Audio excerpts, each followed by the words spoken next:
Dear friends in Jesus Christ, in today's gospel, four men were carrying the paralyzed man, and they were seeing Jesus, but they were not able to take him to Jesus because of the crowd.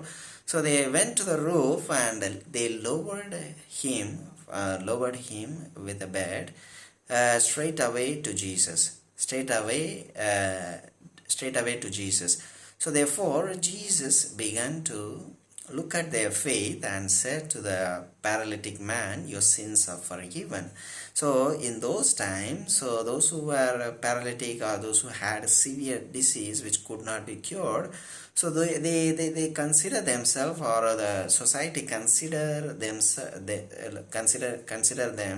as the ancestors have committed sin, or this person has committed sin. So therefore, if the person has to be healed, his sins must be forgiven. For that very reason, Christ was telling him, your sins are forgiven.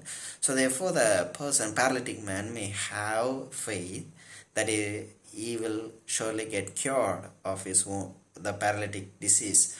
So that's the first reason Christ was telling him, your sins are forgiven. And then looking at the actions or reactions of the Pharisees and Sadducees, Jesus began to tell, is it easier to say your sins are forgiven, or is it easier to say, take up your mat and go walk? And I will prove to you in front of your own eyes that the Son of Man has the power to forgive sins on earth. So he forgives his sins and asks him to take his mat away and go home, and that happens.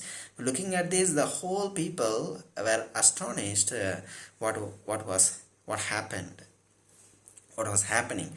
But the Pharisees and Sadducees, they were wanting to take revenge on Christ, and that was very sure, pretty sure that was the intentions of the Pharisees.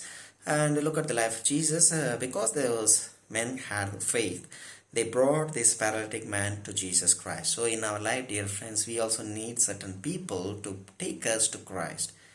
So we need to find those people, dear friends. It could be priests, it could be our parents, it could be catechism teachers, it could be our teachers in the school, it could be anybody, but we need to find those people, our spiritual director, anybody, but we need to find those people, because surely the Lord will send those people into our life in order to take us to Him, dear friends. But let us take effort to find those people in our lives in order to reach God. Thank you.